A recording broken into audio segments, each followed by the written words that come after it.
Hey guys, I'm Dov, and today I'm back with more Total War Warhammer 2 multiplayer action. Today we're back with the Warriors of Chaos, going to be taking on the Dark Elves. We've got Sigvald and his Mirror Guard here versus Morathi, so definitely a date gone wrong this time. And today I wanted to start off a discussion about Manticores and Grey Eagles. So today we're going to be talking about Manticores. On the next video we're going to be talking about Great Eagles, which I know is a unit that I have previously said is absolutely terrible, but I think they might actually be useful. Manticores, on the other hand, I think might be a little bit too strong for what you get out of them. We'll talk more about that in just a minute, but as for the builds, I've got Marauder Horsemen up front. We're going to do some skirmishing with these Dark Rider Repeater crossbows. There's 3 of them, and a Doomfire Warlock with Morathi, of course, up in the air. I've got 2 Feral Manticores.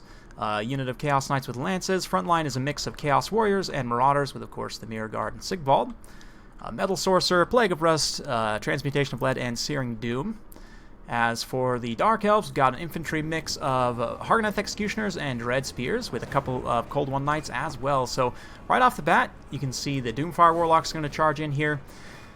And yeah, honestly, I think that the Manticores are just probably a little bit too cheap for what you get out of them. They are really, really good, but having a mobile, good combat stat, flying terror-causing unit that you can just quickly drop in and terror bomb like this, you can see, I just pinned them in place with the Marauders. Like, they wanted to take a melee engagement with the Marauder Horsemen, so that's fine. But both the Manticores drop in and immediately just terrify a unit that's significantly more expensive than them. I mean, granted, I am sacrificing some Marauder Horsemen resources here, but all of a sudden Morathi gets caught out by both the Manticores as well, and honestly, she'll do okay, but as her back is turned, she's not getting her melee defense. She is going to start to take some damage here. Also throw down a Transmutation of Lead just to debuff her melee attack, and these Doomfire Warlocks as well, as they regain their senses and charge back in here. Doomfire Warlocks don't have Frenzy, do they? They do not. Interesting. I thought they did for some reason. But the Marauder Horsemen being very cost-effective and just kind of bogging down this area. We're also going to continue to go after those Dark Riders. Pretty happy to sacrifice a few Marauders for those expensive Doomfire Warlocks. And you can see just a general melee engagement going down here. Obviously, the Hargoneth Executioners will cut through those Marauders no problem. Chaos Warriors will match up much better against the Dread Spears, which is kind of the engagements that I was hoping for. So, meanwhile, over here, these guys are fighting both the Mirror Guard and Marauders. We're going to drop an Overcast Plague of Rust to drop into 40 armor so that the Mirror Guard can cut through them more efficiently. But in this main pitch fight in the center here, you can see the Manticores are taking quite a bit of damage. Once their leadership drops, though, they will flee back up into the air, which means they can get relatively secure. You can see Marauder Horsemen, again, trying to go after those those Dark Riders in the back. Chaos Knights now starting to kind of ping-pong around a little bit. They had charged in to countercharge those Cold One Knights, did a ton of damage, and now pulled away.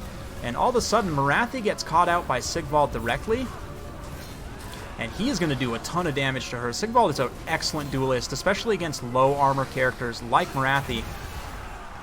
She drops her bombardment, but in a matter of seconds, I mean, she went from like 60-70% HP to dead, almost, in a handful of seconds, and that was mostly Sigvald. A couple hits from the Manticore as well, but yeah, Sigvald is a scary, scary duelist, guys. You need to stay away from him as much as possible, which isn't super hard because he's super slow. But anyway, you can see we're moving kind of into the second phase here. Balance power slightly in my favor, but the crafty elves potentially have a chance of coming back, especially if Morathi comes back and gets a good Soul Stealer, regains some of her HP. There are still quite a bit of Hargoneth Executioners as well. These Chaos Knights has overstayed their welcome a little bit, taking quite a bit of damage, but they are pretty good in this matchup. Dark Elves just aren't necessarily great against Elite Cavalry. They do have Cold One Knights and some other tools, but you can see these Chaos Knights. We're going to just stick in the cinematic cam as they prepare for a downhill charge. Plague of Rust on these Hargoneth Executioners, and that's what we like to see, a nice flaming doom charge downhill. Absolutely annihilates those guys. The Mirror Guard are going to follow up, and yeah, those guys will be taken out in quite a big hurry. Over here, Searing Doom going to be dropped on Sigvald's blob here. And I noticed Searing Doom actually does a lot of damage to cavalry, and I'm not really sure why, but both Searing Doom and the bombardment from the Lore of Fire, like the multi-missile bombardments, do a lot of damage to cavalry. And even though Searing Doom doesn't do much to armored infantry, like even those Cold One Knights you saw there just took a ton of damage from that. And yeah, looks like Morathi did come back to get a Soul Stealer, but while her back is turned, here comes the Manticore, and yep, bye Morathi. gets nommed by the Manticore, who came back from route, and this other Manticore who came back from route is going after Dark Riders in the background. You can see generally here this is going to lead to massive leadership issues for the Dark Elves. Unsurprisingly, there's still a couple units of scattered Hargoneth Executioners, but that's really all that's left at this point, along with a few Dark Riders. But yeah, it's a rough day for the Dark Elves, and as I said, Manticores probably a little bit too cheap for what you get out of him. Like, honestly, and I know previously in my top 5 worst monsters video, if you go way back last summer, I want to say I put Manticores on that list, and after that they buffed them a little bit. I want to say they went from 900 to 800, and I just think that where they're at right now is maybe a little bit too cheap. I think 850 or 900, honestly. They're one of the cheapest terror-causing units in the game. And there's honestly a really strong combat monster. 50 charge, 40 attack, 34 defense, 445 weapon strength. I mean, not the most armor, but I mean, it's just a solid monster all around. And for only 800 points, it's really, really cheap for what you get out of it. So, well played to my opponent there. Hope you guys enjoyed. In terms of the army breakdown, obviously, Chaos Knights cleaning up a whole bunch of kills, especially Executioners in the late game, netting an XP chevron there. The Manticore, one of them got an XP chevron as well, going after Marathi and other targets there, those Doomfire Warlocks especially. Chaos Warriors just kind of trading in the front line, same with the Mirror Guard, more or less as you would expect. Executioners racking up quite a few kills, cutting through Marauders and other units, but other than that, the rest of the army kind of flamed out. Dark Elf Cav, which just wasn't able to stand up, and we were able to shut down those repeater crossbows, and then obviously Marathi getting caught out and just slapped around by Miss Sigvald. Really, really rough situation for her. So, yeah, Manticores. It's funny because the Dark Elves can also take the Manticores, and let's see, out of everyone that can take the Manticores, it's kind of odd to me that the Beastmen can't. I mean, you would think out of all of the sort of chaotic factions to be able to take just a straight-up beast, like a Feral Manticore, it would be the Beastmen, right? They can summon Feral Manticores with the Lore of Beasts, but they can't actually bring Feral Manticores, which, hey, CA, if you're watching, add Feral Manticores to the Beastmen. I mean, there's no reason why they can't have a special Beastman variant, right? Just slap some horns on a Manticore, call it a Beastman Manticore, give it no force penalties like you did the Giant, and yeah, call it a day. Honestly, it would help the Beastman out quite a bit as well. Spoiler alert, I don't know when exactly this is coming out in relation to my tier list, but the Beastmen did not do well on my tier list, and adding a Feral Manticore to their roster honestly would go a long way in helping them, because the Feral Manticore is just such a good, cost-effective monster right now. Honestly, probably a little too good. Like I said, 850 to 900, I think these guys suddenly become a lot more balanced. Let's see, Warriors of Chaos can bring them, Dark Elves can also bring them, and for the Dark Elves, I mean, they have a lot of options, but like I said, the cheapest unit on your roster that causes terror are these Feral Manticores, right?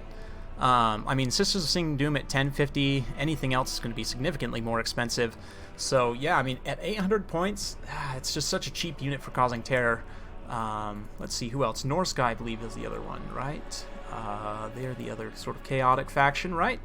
Where am I looking here? Here it is. They can also take the Feral Manticore, right? So,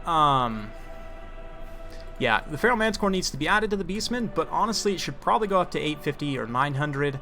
If you compare it directly one-to-one to the Grey Eagle, as we will be tomorrow, the Grey Eagle is also 800 points, and at 800 points, I think the Grey Eagle is actually really balanced. I've been playing around with it a little bit recently. If we have a comparison one-to-one, Grey Eagle has less HP, doesn't cause terror, less armor, it has a little bit better leadership. It is significantly faster too. Grey Eagles are really fast. A little bit better melee attack, less melee defense, less weapon strength, and slightly higher charge. So, I mean, they're comparable in almost every way except for the terror, and that is the key aspect here. 800 points for a reasonably strong monster that also has terror is just too cheap. So I really think that the Manticores need to go up to like 850 or 900. It's tough to say that because I really like using them, but it is what it is, guys. I mean, right now I think they're a little bit too cheap. So let me know your guys' thoughts in the comments down below, though. I mean, you will see Manticores in pretty much all of my Chaos games and Norske games. I'm just a huge, huge fan of them. At least one always, if not two, depending on kind of the setup I'm running. But they're so cost effective, especially in they don't. I mean, they have decent AP values, not the best, but especially if you're running them with an armor sundering like Lore of Metal, especially, or if you've got units which do armor sundering like the Weird Spawn. I mean, they get even more value that way, right? And most of the factions that can take them can also take some pretty good armor sundering. Dark Elves, I mean, they have Lore of Death for Soul Blight. It's not amazing, but certainly for Norska and Chaos, the Feral Manticore is an excellent pick, and it would be for the Beastmen as well if they had access to it. Unfortunately, they do not. So, CA, please. Beasts for the Beastmen. Can we all agree beasts for the Beastmen? Hopefully you guys enjoyed. If you do like this sort of content, be sure to like, subscribe, hit that bell notification button, so every time I upload a new video, you'll be notified.